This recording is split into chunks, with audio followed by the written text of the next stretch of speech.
benvidos.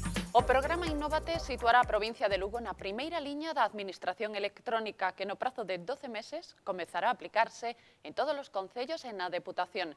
Con este apuntamento principiamos hoxe o noso programa. O resto de asuntos vémolos de seguido no sumario. 30 empresarios da zona centro de Lugo participaron no programa Lugo Compite Máis. A iniciativa anticrise dirixida ás PEMES da provincia trasládase agora a Mariña.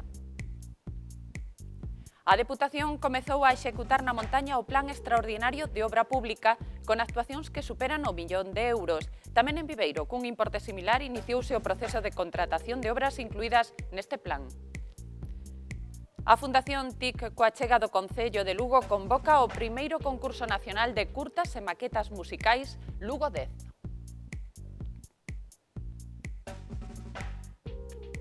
Visitamos en Taboada a queixería Casa Macán, pioneira no lanzamento dun queixo baixo en lactosa que comercializará en toda España.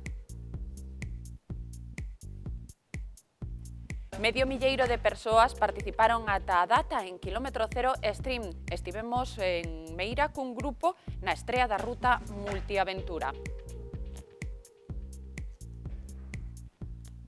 No prazo dun ano, a administración electrónica será unha realidade na provincia de Lugo, cun custo cero para os concellos, grazas ao programa Innóvate. O proxecto, dotado con 9 millóns de euros, vai supor un investimento medio de 300.000 euros por concello. O Innóvate, que arrincou oficialmente esta semana cunha xornada informativa no Pazo de San Marcos, é unha iniciativa que, segundo destacou a secretaria de Estado da Función Pública, Elena Rumí, situará a Lugo na primeira liña da e-administración. Alcaldes da provincia e funcionarios municipais abarrotaron o Salón de Actos do Pazo Provincial para asistir á posta en marcha do Innóvate, un proxecto europeo que supoñerá un antes e un despois na provincia de Lugo. En total son 9 millones de euros que nos permitirán ser la primera administración de Galicia en trabajar en red con todos los ayuntamientos, lo que va a suponer un avance sin precedentes. Seguros de este proyecto, sabiendo que hoy sí los últimos serán los primeros. En menos de un año daremos un salto de 0 a 100 para que los vecinos puedan relacionarse con la Administración de forma inmediata, ahorrando dinero y tiempo. A secretaria de Estado de Función Pública destacou precisamente que o principal beneficiado é o cidadán, xa que co Innóvate acadarase unha administración eficaz, áxil e próxima aos veciños e que corresponda cunha sociedade moderna. No caso de Lugo, louvou o esforzo que supón situar a nosa provincia en posicións de cabeza a nivel de todo o país. El proyecto Innóvate, que tengo plena seguridad en ello, situará a la provincia de Lugo en el lugar que se merece dentro del mapa de la sociedad de la información y actuará al mismo tiempo como motor económico y de cohesión social, contribuyendo, en definitiva, a mejorar el bienestar de los ciudadanos que viven en esta tierra. Coa Administración electrónica, os cidadáns poderán solventar desde internet os trámites ca Administración que agora requiren presencia física, ademais de outros novos, aforrando tempo e diñeiro. 40 destes trámites corresponden á Deputación e 80 aos concellos. Co Innóvate crearase un centro de procesamento de datos e outro de asesoramento empresarial. Habilitarase unha pasarela de pagos e notificarase aos cidadáns as subvencións por medios electrónicos. 30 empresarios da zona centro de Lugo participaron no programa Lugo Compite Máis, unha iniciativa anticrise dirixida ás pequenas e medianas empresas. Un equipo de consultores ofreceu asesoramento persoalizado e confidencial aos empresarios de xeito gratuito. Debido ao éxito desta primeira edición, a Deputación decidiu facer unha nova convocatoria para as PEMES da Mariña. Os primeiros participantes no programa xa comenzaron a aplicar as estrategias recomendadas. Un grupo de científicos formados na Universidade de Compostela decidiu abrir o seu propio laboratorio no Centro de Empresas e Innovación do Concello de Lugo. O que facemos son análisis químicos moi especializados dirixidos sobre todo ao sector farmacéutico na etapa inicial de descubrimento de novos fármacos. Mala que o servicio que ofrecen os seus clientes os consolida no sector, o equipo de AMSLab viu no programa Lugo Compite Máis unha oportunidade de mellorar o seu negocio. Sacamos conclusións importantes, ademais para aplicar a curto plazo. Como empresa pequena e como empresa, digamos, que falta de recursos humanos, pois o obxectivo era intentar optimizar e implementar cousas. Potenciar a competitividade e optimizar os seus recursos son tamén prioridades do xerente da empresa técnica Dental Estudio. El programa Compite Máis tenía un atractivo muy importante para nosotros. Sabemos que uno de los grandes problemas que tenemos las empresas en España y en general es la falta de competitividad y la optimización de recursos, y entonces el programa nos ayudó mucho. No centro, dedicado á fabricación de próteses dentais, traballan 25 persoas. A organización interna é un dos ámbitos onde están aplicadas as medidas do programa anticrise.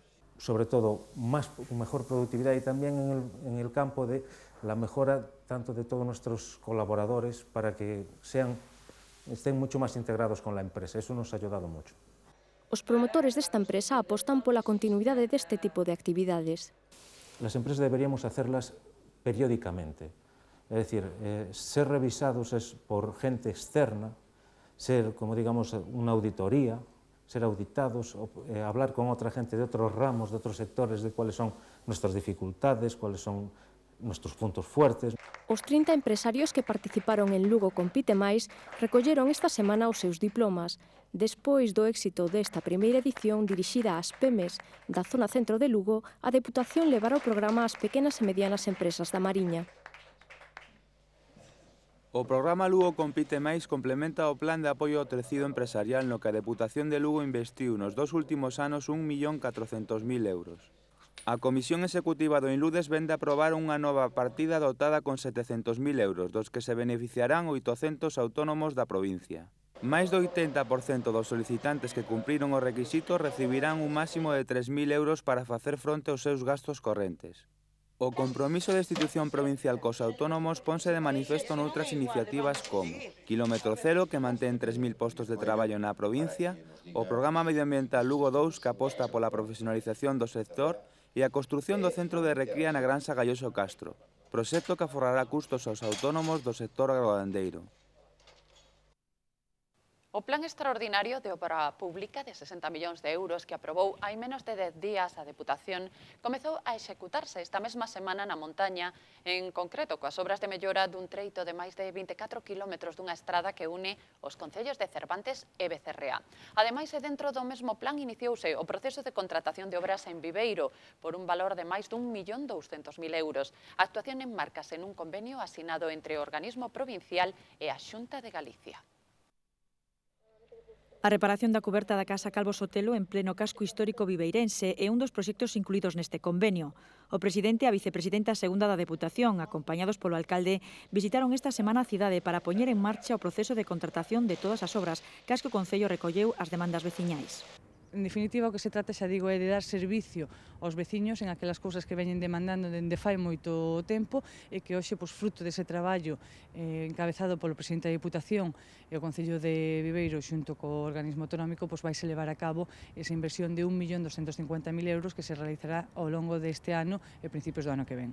O Conservatorio Municipal de Música, que é un dos referentes non só da comarca, senón tamén da provincia, experimentará unha sensible melloría. Rehabilitarase o primeiro andar, co que os alumnos terán unhas instalacións dignas e máis amplas. Estábamos, digamos que moi comprimidos, non? Con isto, o que facemos é ampliar moito os espacios, as instalacións que melloran moitísimo, e ter un salón de actos xa adecuado un pouco ao tipo de concertos que se fan. O rexedor viveirense, que reclama que o Conservatorio pasa a ser titularidade da Xunta, amosa a súa satisfacción polo apoio da Deputación ao Concello. Porque no solo es visita, no solo es sensibilidad, no solo es gestión, sino que está pagando una deuda histórica que el Concello de Viveiro merece que sea atendido ahora y por lo que no se hizo antes. O convenio impulsado polo titular do organismo provincial e o rexedor contempla, ademais das actuacións na Casa Calvo Sotelo e no Conservatorio, a creación dun campo de fútbol en Lavandeiras e a ampliación e mellora da rede de resumidoiros en Galdo e Pallaregas Covas. Tamén se dotará de pavimentación e servizos urbanos as beirarrúas entre Xunqueiras e Magazos e a rexeneración do núcleo urbano de Celeiriño. As máquinas xa comezaron a traballar nas obras de mellora da estrada que une Becerreá e de Grada, un proxecto incluído no Plan Extraordinario de Obra Pública de 60 millóns de euros aprobado hai menos dunha semana polo Pleno. O presidente da Deputación supervisou estes traballos acompañado polos alcaldes de Cervantes e Becerreá, os dous concellos polos que pasa esta vía. Esta actuación súmase a outras feitas polo organismo provincial na montaña.